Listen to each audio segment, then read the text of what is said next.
દાહોદ જિલ્લાના રતનમહાલ રીંછ અભયારણ્ય તરફ જતો માર્ગ બિસ્માર.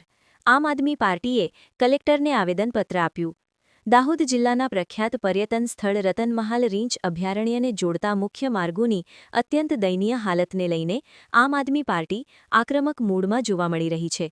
રસ્તાના તાત્કાલિક રિપેરિંગ અને નવા ડામર રોડની માંગ સાથે આજે આમ આદમી પાર્ટીના નેતાઓ અને કાર્યકર્તાઓએ દાહોદ જિલ્લા કલેક્ટરને આવેદનપત્ર પાઠવી ઉગ્ર રજૂઆત કરી હતી. આવેદનપત્રમાં જણાવવામાં આવ્યું હતું કે દેવગઢ બારિયા અને ધાનપુર તાલુકામાં આવેલા રતનમહાલ અભયારણ્ય તરફ જતો માર્ગ છેલ્લા લાંબા સમયથી ભંગાર હાલતમાં ફેરવાઈ ગયો છે. સાગારાથી મેન્દ્રા ચોકડી સુધીનો અંદાજે 10 કિલોમીટરનો માર્ગ સંપૂર્ણપણે ખખડધજ થઈ ગયો છે. મેન્દ્રા ચોકડીથી ફાંગ્યા સુધીના અંદાજે 20 કિલોમીટરના માર્ગમાં મોટા ખાડાઓનું સામ્રાજ્ય સર્જાયું છે. જ્યારે ફાંગ્યાથી કંજેટા સુધીનો 21 કિલોમીટરનો માર્ગ પ્રવાસીઓ માટે અત્યંત જોખમી બન્યો છે.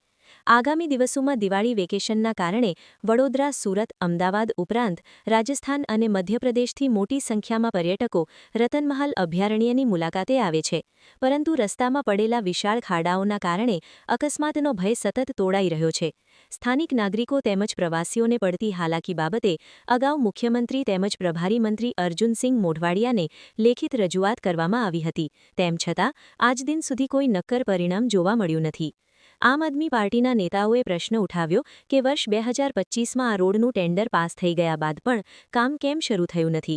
જો આગામી 10 દિવસમાં યોગ્ય નિર્ણય લેવામાં નહીં આવે તો સરપંચો અને જાગૃત નાગરિકોને સાથે રાખીને ચક્કાજામ આંદોલન કરવામાં આવશે. આમ આદમી પાર્ટીની માંગ છે કે મુખ્યમંત્રીના ફંડમાંથી તાત્કાલિક ધોરણે આ ડામર રોડનું કામ પૂર્ણ કરવામાં આવે. જો આગામી 10 દિવસમાં કોઈ નક્કર કાર્યવાહી નહીં થાય તો તમામ ગામોના સરપંચો અને આગેવાનો સાથે મળીને ઉગ્ર રોડ રોકો આંદોલન કરવાની ચીમકી આપવામાં આવી છે.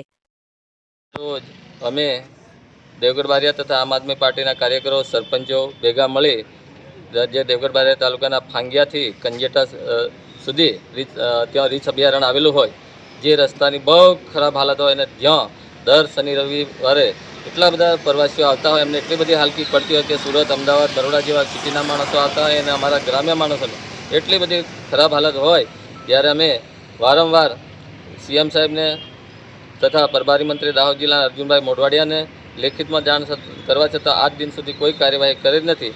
ત્યારે અમે બધા કાર્યકરો ભેગા થઈ આજે કલેક્ટર સાહેબને આવેદનપત્ર આપવામાં આવ્યું, જેમાં કલેક્ટર સાહેબે કીધું કે તમારું કામ થઈ જશે, અઠવાડિયાની અંદર રોડ બની જશે. રોડ બની જશે.